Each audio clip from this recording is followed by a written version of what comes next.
Thanks for joining us. The baby boomer generation is facing one of the most profound retirement challenges in history. Many have not saved enough and could run out of money before finishing retirement. My guest is Rick Ohlhaber in Grapevine, Texas. So Rick, thanks for taking the time to talk with us today. Recent studies show that retirees fear running out of money more than death itself. What is contributing to all this fear? Well, thanks for having me, Scott. And yeah, that is a real concern.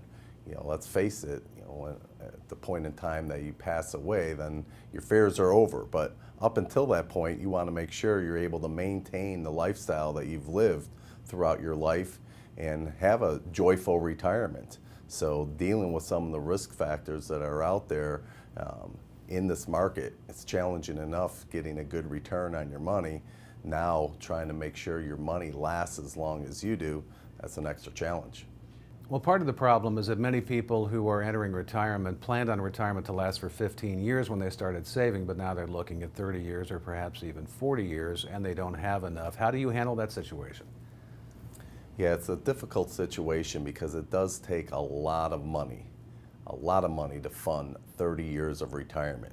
I mean, just think back over the past year, some of the life changes that you've had that ended up costing you money, situations that you had to dig into your pocket to pay for. Now over the course of 30 years, you're going to have a lot of things coming up that you're just not planning for right now that are going to be costly, whether that's healthcare, maybe future inflation, or just different life events that you're going to have to deal with. So accumulating enough wealth to make sure that your money lasts as long as you do is not an easy job.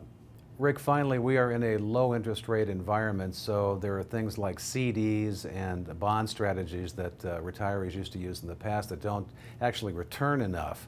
What are some of the other options? Well, the key there is making sure that they're not in a position to lose money, because when you're trying to extend a 15-year window to a 30-year window, the last thing that can happen is you lose 10, 20, 30% of your money when a bear market comes along. So there are a lot of products out there, investment opportunities where you can protect your principal, but still put yourself in a position to get a fair and steady growth rate. Rick, thank you for sharing your time with us today. Thanks again, Scott. My guest has been Rick Ohlhaber in Grapevine, Texas. This is Retirement News Online. Thanks for watching.